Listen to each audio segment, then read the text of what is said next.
Tugas IoT, Access Point, dan Web Server.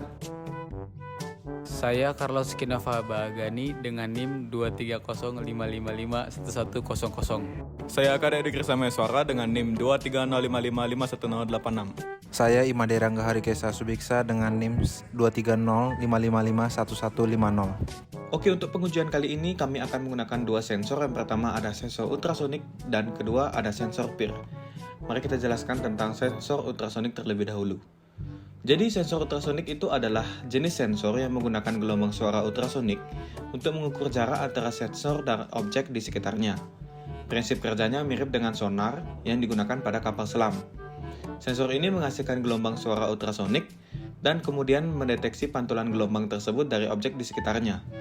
Berdasarkan waktu yang diperlukan untuk gelombang kembali, sensor ultrasonik dapat menghitung jarak antara sensor dengan objek.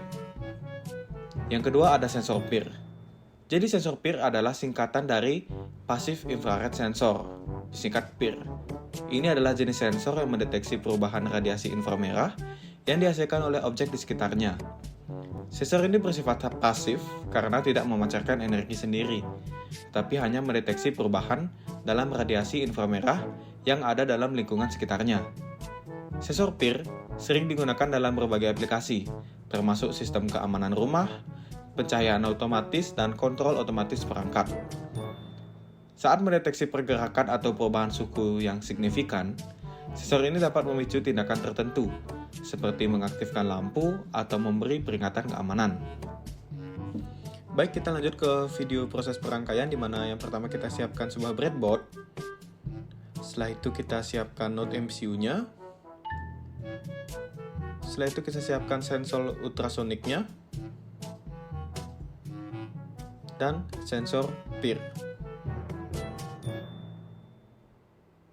Setelah itu kita siapkan sebuah kabel male to female dan juga kabel konektor untuk colokkan ke laptop. Mari kita langsung rangkai. Yang pertama kita pasang node MCU-nya di kode yang sudah tertera di breadboard. Setelah itu kita colokkan kabel male to female ke dalam sensor ultrasonik. Kita butuhkan sebanyak 4 kabel di sini.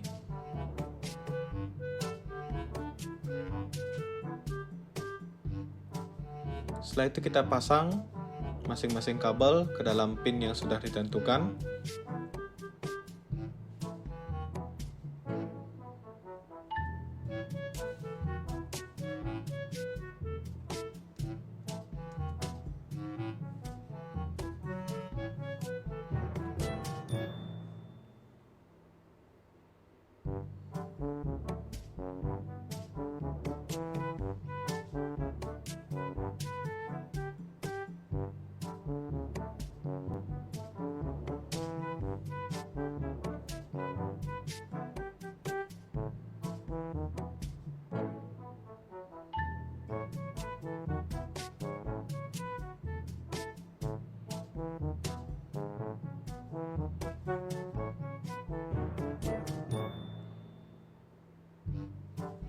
Oke, setelah itu kita ambil sensor PIR-nya, dimana kita juga sama untuk melakukan proses dimana kita colok kabel male to female-nya ke dalam sensor PIR. Kita membutuhkan sebanyak 3 buah kabel male to female. Setelah itu kita sambungkan ke dalam kode yang sudah ditentukan dalam breadboard. IoT sudah siap disambungkan ke dalam laptop untuk diprogram. Baik, kami lanjut untuk menjelaskan kode program yang kami gunakan. Di sini kode program ini dibuat untuk mengkonfigurasi sebuah ESP8266 sebagai access point dan web server yang dapat membaca data dari sensor PIR dan juga sensor ultrasonik. Jadi sensor PIR ini akan digunakan untuk mendeteksi gerakan, sedangkan sensor ultrasonik ini digunakan untuk mengukur jarak. Yang pertama, kami menggunakan dua library. Yang pertama ada ESP8266 Wi-Fi.h. Ini untuk mengkonfigurasi Wi-Fi pada ESP8266. Setelah itu ada ESP8266 Web Server.h.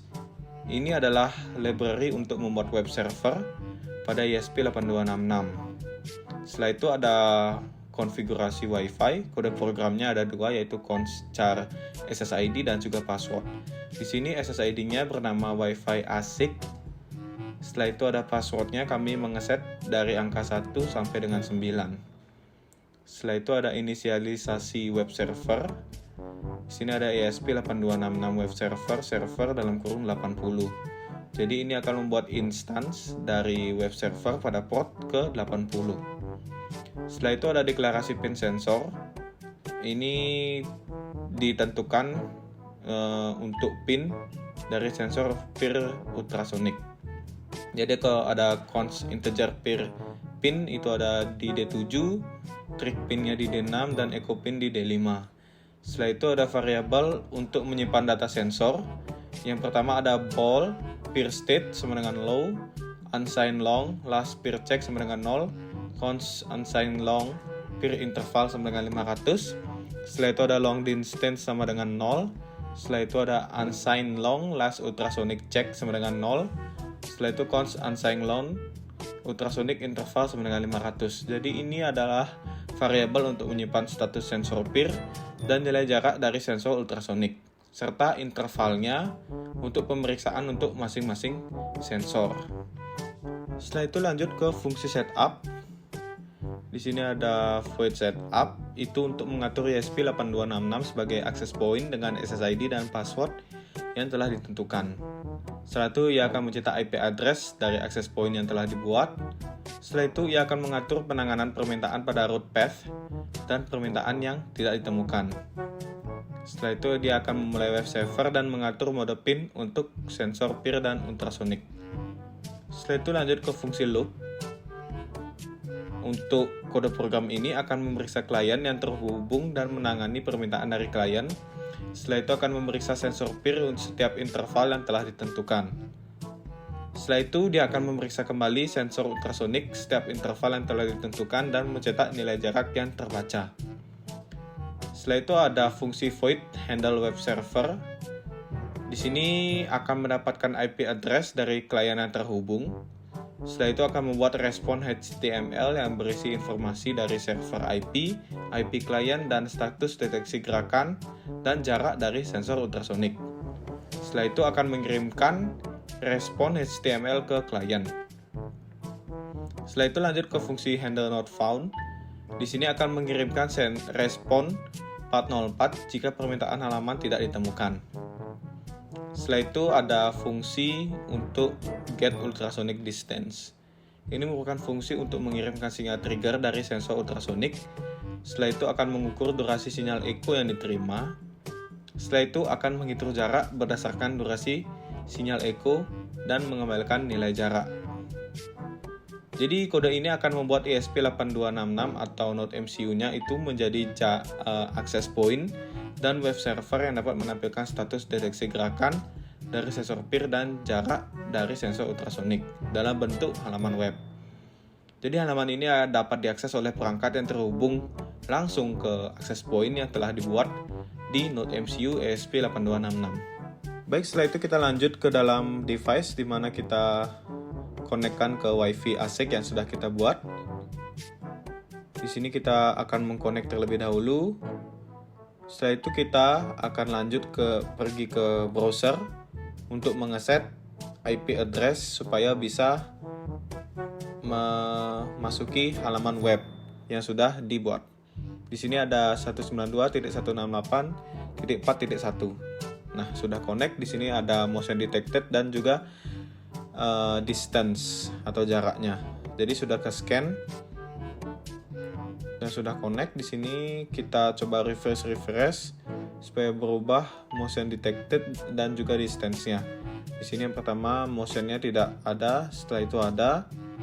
Jaraknya itu 3 cm, berubah menjadi 4 cm, berubah menjadi lagi 3 cm. Motion detected-nya juga seperti itu.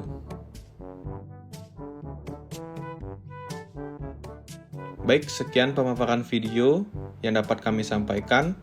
Mohon maaf apabila ada kesalahan kata baik sengaja maupun tidak disengaja. Kami tutup dengan Parama Santi, Om Santi Santi Santi Om. Terima kasih dan sehat selalu.